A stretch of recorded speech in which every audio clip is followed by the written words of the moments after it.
बिस्मिल्लाहिर्रहमानिर्रहीम, अस्सलाम वालेकुम। लास्ट वीडियो में हमने तमाम अनडिफाइंड टर्म्स की डायमेंशंस और पॉइंट के हवाले से डिस्कस किया। इस वीडियो में हम लाइन के हवाले से डिस्कस करेंगे। उससे मुतालिक हम फैक्ट्स देखेंगे या जिसको फंडामेंटल एग्रीमेंट भी कहते हैं, और उन फंडामेंटल एग्रीमेंट से किस तरह लाइन के पोस्टुलेट बने हैं उसको भी हम इस वीडियो में डिस्कस करेंगे। तो चलिए सबसे पहले देखते हैं बाय डेफिनेशन। यहाँ डेफिनेशन से क्या मकसद है, अदरवाइज ये अनडिफाइंड टर्म्स हैं, इनकी कोई डेफिनेशन नहीं है। लास्ट वीडियो में जो मैंने पॉइंट के हवाले से भी डेफिनेशन कहा था और उसमें मैंने लेंथ, विड्थ और हाइट का जिक्र किया था, उससे मेरा मकसद इमेज था। जब पिक्चर थी कि पेज पर या पेपर पे किस तरह का इमेज होना चाहिए पॉइंट का, इसी तरह यहाँ भी लाइन का इमेज क्या होना चाहिए। हमारे पास 3 डायमेंशंस होती हैं जिसको हम लेंथ, हाइट और विड्थ से रिप्रेजेंट करते हैं। ये तीनों आर्बिट्रेरी हैं। हम किसी को भी लेंथ, किसी को भी हाइट, किसी को भी विड्थ कह सकते हैं अपने पर्सपेक्टिव के हिसाब से कि हम किस तरह से देख रहे हैं चीज़ों को, उसके एतबार से। वरना अदरवाइज इसका ओरिएंटेशन से कोई ताल्लुक नहीं है। ये लाइन किसी भी तरह हो सकती है, इसका इससे कोई ताल्लुक नहीं है। अगर मैं मान लूँ कि ये हाइट है, इस एतबार से इसकी सिर्फ और सिर्फ एक ही डायमेंशन होनी चाहिए, अब वो हाइट है, क्योंकि मेरे पर्सपेक्टिव के हिसाब से ये मुझे हाइट नज़र आ रही है। अगर ये हाइट है तो इसकी कोई विड्थ नहीं होनी चाहिए, इसकी कोई लेंथ नहीं होनी चाहिए।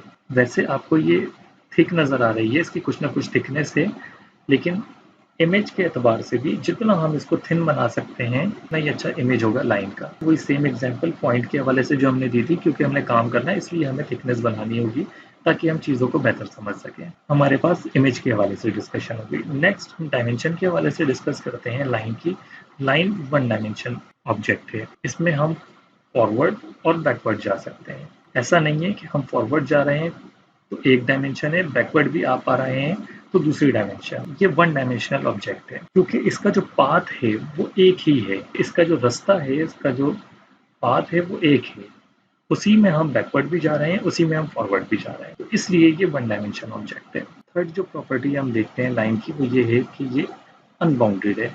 अगर मैं पॉइंट बी के बियॉन्ड देखूं तो ये लाइन चलती जा रही है, कहीं भी नहीं रुकेगी। ये उतना लंबा हम इस लाइन को बना सकते हैं, उतना लंबा ये जाता चले जाएगा, इसका एंड कहीं भी नहीं होगा, ये अनबाउंडेड है। इसी तरह ये पॉइंट ए के बियॉन्ड जितनी भी लंबी ये लाइन जा सकती है, ये जा रही है, ये कहीं नहीं रुकेगी, तो ये लाइन वो दोनों साइड से अनबाउंडेड है। फोर्थ हम ये डिस्कस करते हैं इसमें कि लाइन को हम और किस पर्सपेक्टिव में और किस अंदाज में हम समझ सकते हैं। लाइन को हम इस तरह भी समझ सकते हैं कि लाइन जो बनी है, इसकी जो इमेज है, जो बना है, वो असल में पॉइंट की ही एक्सटेंशन है। बहुत सारे पॉइंट्स नेबर में बने हैं और उससे ये हमें लाइन नजर आ रही है। मिसाल के तौर पर अगर हम इसको इस तरह देखें, ये तमाम पॉइंट्स मिलकर ये लाइन बनी है। अभी ये पॉइंट्स दूर दूर नजर आ रहे हैं आपको, इसलिए ये बेहतर रिप्रेजेंटेशन नहीं है लाइन की।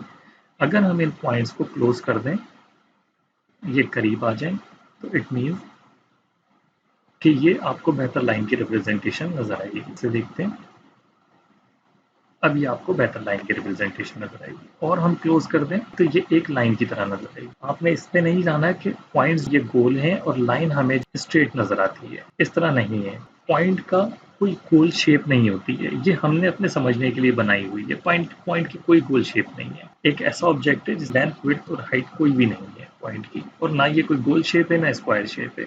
ये सिर्फ और सिर्फ एक रिप्रेजेंटेशन है इमेज पे, एक पिक्चर है पॉइंट की जो हमने गोल बनाई है। आमतौर पर हम इसी तरह बनाते हैं, सर्किल शेप नहीं बनाते हैं पॉइंट को। अदरवाइज आपने इसको लाइन ही समझना है कि ये तमाम पॉइंट्स वो एक दूसरे के नेबर में बने हुए हैं और ये लाइन को रिप्रेजेंट कर रहे हैं। ये लाइन असल में पॉइंट की ही एक्सटेंशन है। तो हम ये कह सकते हैं इस एतबार से कि पॉइंट सबसेट है लाइन का, यानी कि लाइन में पॉइंट मौजूद होता है। तो ये तमाम पॉइंट्स लाइन में मौजूद हैं, और ये पॉइंट ए और बी क्या है, ये भी इन तमाम पॉइंट में से ही 2 पॉइंट्स हमने ले लिए हैं और उनको ए और बी का नाम दे दिया है। थोड़ा सा हमने इसको बड़ा बना दिया है, उसकी वजह ये है ताकि ये लाइन से थोड़ा सा अलहदा नजर आ सके, और इनका कलर भी इसीलिए हमने चेंज किया। अदरवाइज ये इसी लाइन के तमाम पॉइंट्स में से ये 2 पॉइंट्स हमने लिए हैं। आप चाहें तो इसको और क्लोजली कर सकते हैं ताकि ये बेहतर लुक नजर आ सके लाइन की।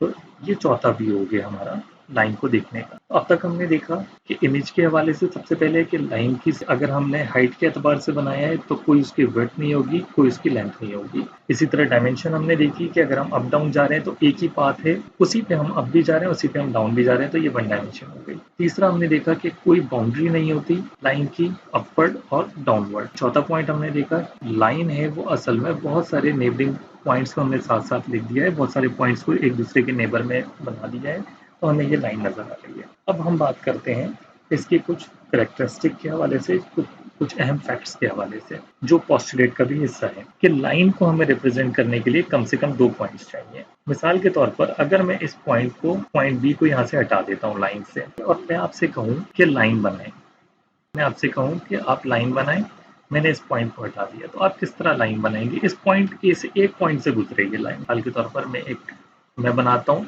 ठीक है, मैंने इस तरह सोचा, मैंने इस तरह लाइन बना दी। मुमकिन है आप ऐसे नहीं बनाते इस डायरेक्शन में, आप इस डायरेक्शन में बना देते, इस डायरेक्शन में बना देते, इस डायरेक्शन में बना देते, तो दूसरा पॉइंट नहीं है हमारे पास, सिर्फ एक ही पॉइंट था कि हमने पॉइंट ए से इस लाइन को गुजारना है। अगर एक ही पॉइंट से हमने लाइन को बनाना है और दूसरा पॉइंट हमारे पास नहीं है, तो ये तो हमारे पास अनलिमिटेड नंबर ऑफ चॉइसेस हो गए। ऐसे भी बन सकती है, ऐसे भी बन सकती है, ऐसे भी बन सकती है। मुमकिन है मैंने ऐसे बनाई, आप इस तरह ना बनाते, आप इसको यहाँ से बना देते, अभी भी पॉइंट ए से गुजर रही है। इस फैक्ट को देखते हुए हम एक पोस्टुलेट बना सकते हैं, एक ही पॉइंट से गुजरती है तो हमारे पास अनलिमिटेड नंबर ऑफ चॉइसेस हैं या काउंटलेस चॉइसेस हैं। इसका दूसरा रूप हम इस तरह भी कह सकते हैं कि एक लाइन बनाने के लिए कम से कम हमें 2 पॉइंट्स चाहिए ही चाहिए। अगर मुझे 2 पॉइंट्स बता दिए गए हैं कि कौन से 2 पॉइंट्स हैं, तो मैं लाइन बना पाऊंगा। मिसाल के तौर पे ये 2 पॉइंट्स मुझे बता दिए गए हैं, तो अब हम लाइन बना पाएंगे। मुझे पता है कि लाइन इन 2 पॉइंट से ही गुजरनी है, इसके अलावा मेरे पास कोई चॉइस बचती ही नहीं है। अगर 2 पॉइंट्स हमें दिए गए हैं, इस पॉइंट से भी गुजरेगी लाइन और इस पॉइंट से भी गुजरेगी, तो अब हमारे पास एक ही चॉइस है। सबसे पहला पोस्टुलेट बना देते हैं जो हमने लास्ट भी देखा था, 2 पॉइंट्स डिटरमिन अ लाइन।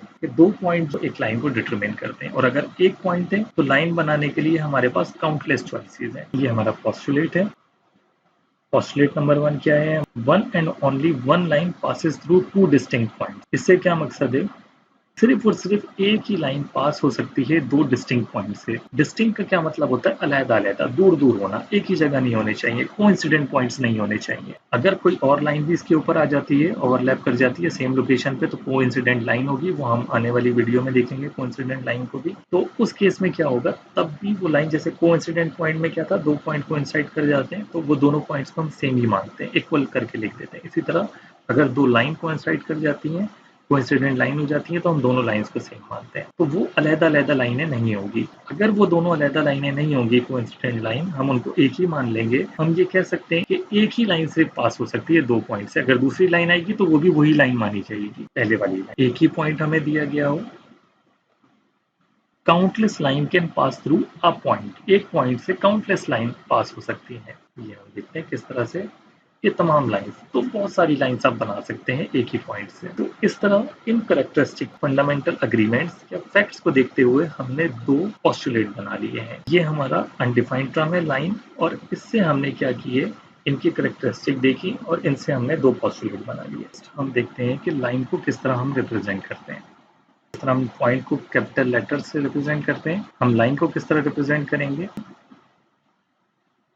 क्योंकि लाइन जो है वो 2 पॉइंट से मिलकर बनती है, इसलिए हम लाइन को क्या करते हैं, और लाइन दोनों तरफ अनबाउंडेड है, दोनों पॉइंट्स को लिखकर छोटी सी लाइन ऊपर बना देते हैं और एरो बना देते हैं। इसका मकसद ये है कि ये लाइन को रिप्रेजेंट कर रही है। इसी लाइन से हम आगे की डिफाइंड टर्म्स हम कुछ निकालेंगे, जिसमें रे लाइन सेगमेंट मौजूद है, तो उसमें भी 2 पॉइंट्स इंक्लूड होते हैं, उसकी रिप्रेजेंटेशन हम डिफरेंट देंगे। लाइन की रिप्रेजेंटेशन किस तरह होगी, तो हम 2 पॉइंट्स को लिखेंगे और उसके ऊपर लाइन बना देंगे और दोनों एंड पर उसके एरो बना देंगे। इट मीन्स कि ये दोनों तरफ अनबाउंडेड है, ये लाइन की रिप्रेजेंटेशन है।